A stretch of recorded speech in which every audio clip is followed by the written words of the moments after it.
با قلبی پر از درد این رو برای شما میفرستم. آقای پزشکیان، آقای قالیباف، آقای اژه‌ای، سران به اصطلاح قوه سگانه، آقای مجتبی خامنه‌ای، آقای لاریجانی، آقایون نمایندگان مجلس شورای اسلامی، آقایون اعضای شورای خبرگان، آقایون اعضای شورای نگهبان مصلحت نظام و کل کسانی که تصمیم گیر هستید، آقای وحیدی سپاه پاسداران، به این مردم رحم کنید، به این مردم رحم کنید و بیش از این باعث این همه بدبختی و ذلت اینها نشید.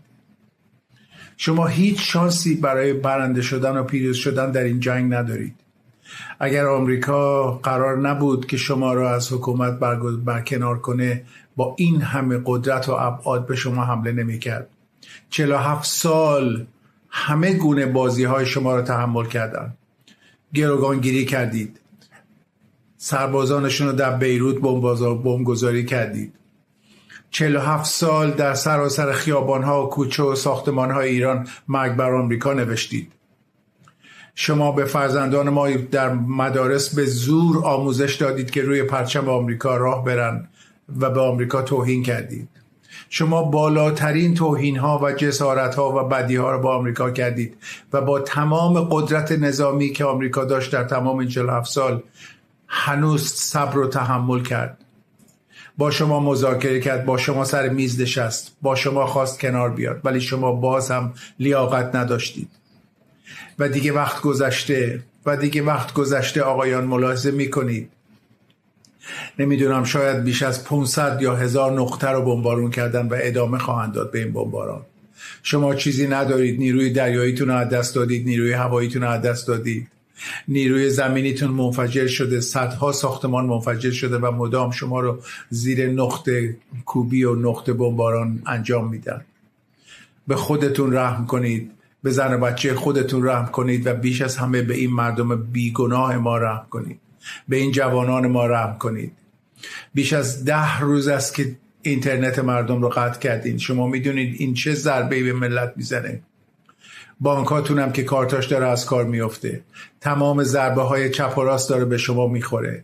در تمام دنیا شما مورد تنفر قرار گرفتید و با حماقت هایی که میکنید به همسایه های خودمون در این منطقه خلیج پارس حمله میکنید و فکر میکنید این راه نجاتی برای شماست.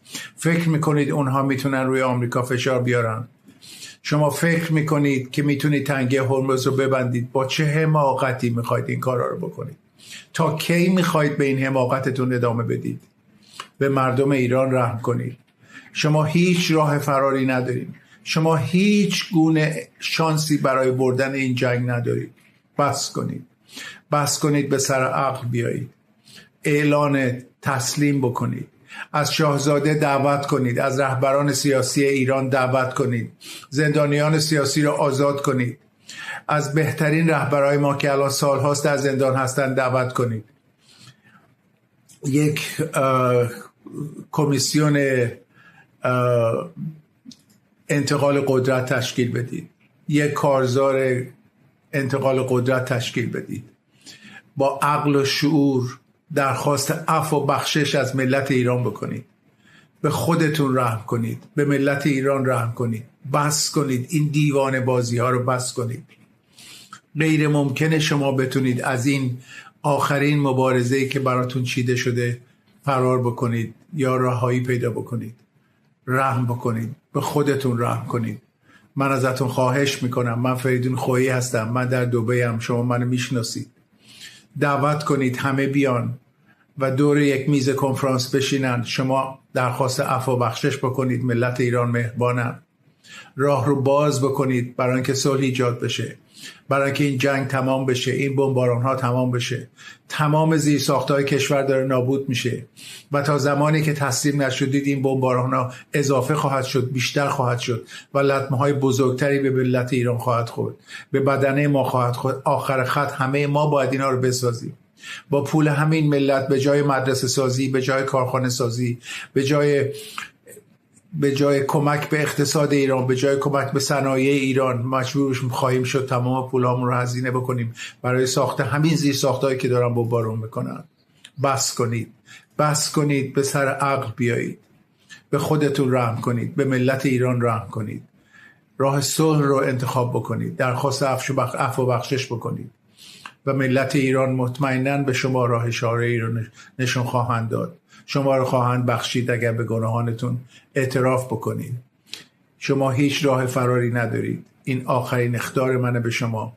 من از شما دعوت میکنم عقلانیت رو انتخاب کنید و تسلیم بشید. هیچ راه فراری ندارید. خداوند به ملت ایران کمک کنه.